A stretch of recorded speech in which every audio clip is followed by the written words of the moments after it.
pessoal, tudo bem? Meu nome é Isabela Martins e hoje a gente vai falar sobre mortes por acidentes. O que diz o Espiritismo?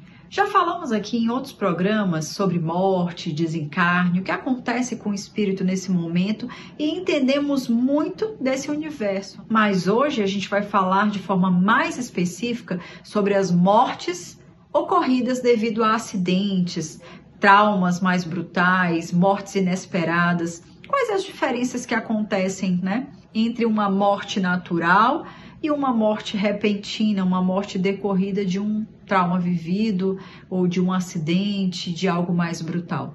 Para falarmos sobre esse assunto, a gente sem dúvida nenhuma precisa relembrar a questão de número 154 do Livro dos Espíritos, onde o Kardec foi questionar se é doloroso essa separação da alma do corpo físico.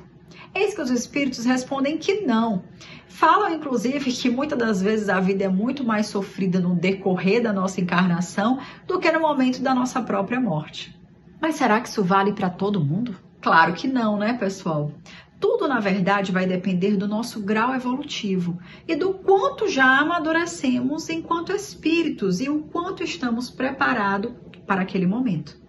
Tem pessoas que partem sem estarem preparadas, ainda estão muito apegadas às questões materiais, só veem a vida como o aqui e agora. Essas pessoas não têm nenhuma ligação com o lado espiritual. Então, sem dúvida nenhuma, será uma passagem um tanto quanto mais complicada. Mas para aqueles que já entendem, que compreendem essa ideia de vida após morte e já estão amadurecidas moralmente, esse é o ponto principal, tudo se torna mais fácil. O Livro dos Espíritos, na questão 161, vai falar sobre mortes por acidentes. Nela, Kardec pergunta: na morte violenta ou acidental, quando os órgãos ainda não se enfraqueceram pela idade ou pelas doenças, a separação da alma e o cessar da vida ocorrem simultaneamente? Ou seja, no momento do desencarne, em que eu acabei de sofrer aquele acidente, a alma se separa imediatamente e ali cessa a vida? Eis o questionamento de Kardec. E os espíritos então respondem: geralmente é assim. Mas, em todos os casos, o instante que os separa é muito curto. Sempre que acontece um acidente de repercussão nacional, muitos amigos me ligam e me procuram tentando entender aquela situação. E aí ficam alguns alertas, porque infelizmente muitas pessoas soltam textos, vídeos ou informações que não condizem com a realidade nem com aquilo trazido pela doutrina espírita. Nas últimas notícias veiculadas sobre um acidente trágico, falava-se que as pessoas passam muito tempo num estado de perturbação. De fato, quando nós desencarnamos, todos passamos por um período de perturbação, mas isso é independente de qual morte nós tenhamos. O que vai evitar que nós permanecemos muito tempo nesse estágio é o quê? É a nossa moralidade, é a nossa evolução enquanto espírito.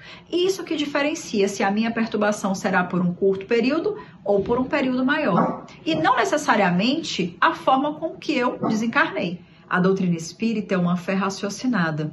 E para entendermos tudo aquilo que nos acontece, é necessário ler e nos esclarecer, para evitar falarmos coisas que não condizem com a realidade. Em casos de acidentes fatais, assim como de qualquer outro tipo de desencarne, não há engano. Infelizmente, aquilo ali precisaria acontecer. Não necessariamente daquela forma, mas algo teria que acontecer, porque nenhum de nós nem nascemos, nem desencarnamos na hora errada. Tudo tem um momento certo para acontecer na nossa vida.